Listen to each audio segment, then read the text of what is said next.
السلام علیکم دوستو، میں آپ کا اپنا شدت دوست خضر ولی چشتی۔ آج ہمارا سفر تھا منچن آباد کا، اور ہم نے گاڑی میں 200 سے زیادہ پودا لوڈ کیا۔ گاڑی میں پنکھا نہیں تھا تو ہم نے کہا پنکھا لگوا لیں، گرمی بہت زیادہ تھی اور خاص طور پر ان علاقوں میں تو بہت زیادہ۔ یہ جی ہم نے کاریگر سے رستے میں پنکھا فٹ کروایا تاکہ جو ہے گرمی سے ہم بچ سکیں۔ اب یہ پنکھا چلنے لگ گیا، کمال ہوگی جی۔ اس کے علاوہ تو بیٹھا ہی نہیں جا رہا تھا۔ اب ہم پھر پاک پتن سے چنپی روڈ کے ذریعے منچن آباد کی طرف رواں ہیں۔ یہ دریا کا علاقہ ہے، دیکھ رہے ہیں کتنا پیاری فصلیں ہیں، خاص طور پر تل کی فصل۔ لیکن دریا خالی پڑا تھا، دریا میں بالکل پانی نہیں تھا۔ لاسٹ ایئر اس دنوں میں، جو پچھلا سال تھا ان دنوں میں تو بڑا ہی پانی آیا ہوا تھا دریا میں، اور سیلاب بھی صورتحال تھی۔ لیکن اب تو بالکل خالی پڑا، سوکھا دریا بالکل۔ پچھلے سال بھی کسانوں کا بہت نقصان ہوا تھا، اللہ سب کو محفوظ رکھے۔ یہ چانپیر پل ہے، یہ ابھی نئی تعمیر ہوئی ہے، 2 شہروں کو ملاتی ہے، پاک پتن اور منچن آباد کو۔ لیکن دریا پرسکون تھا۔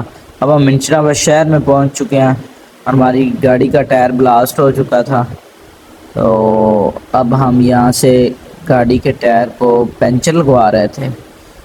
آپ میں کس کس دوست نے منچن آباد دیکھا ہوا ہے؟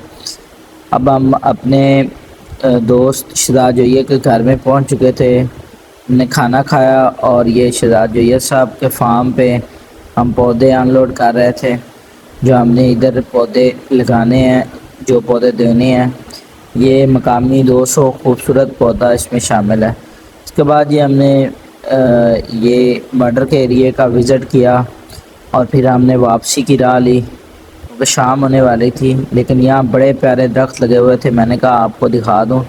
یہ بہت زیادہ درخت ہیں، ہر کسان کو اس طرح درخت لگانے چاہیے۔ یہ دیکھیں جی، اپنی زمینوں میں اس طرح کے درخت آپ کو ضرور لگانے چاہیے۔ خوبصورت منظر تھا جو میں نے کہا آپ دوستوں کے ساتھ ضرور شیئر کروں گا۔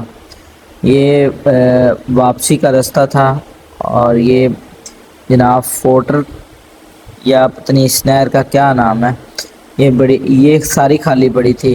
تو میں درخواست کروں گا یہاں سے کے رہنے والے لوگوں کو اور یہاں کی انتظامیہ کو کہ اتنا بڑا ایریا خالی پڑا ہے تو آپ کم سے کم یہاں شجر کاری کروا دیں، پھلدار پودے لگا دیں، لوگوں کو اس سے فری پھل ملے گا۔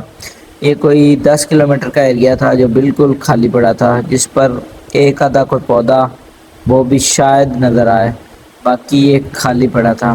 تو یہاں پہ شجر کاری لازمی ہونی چاہیے۔ جو تنظیمیں منچن آباد میں شجر کاری کر رہی ہیں یا وہاں کی حکومت، یہ انتظامیہ، اس کو اس ایریے میں لازمی شجر کاری کرنی چاہیے۔ پھر جی ہم اب اپنے گھر کی طرف رواں ہیں۔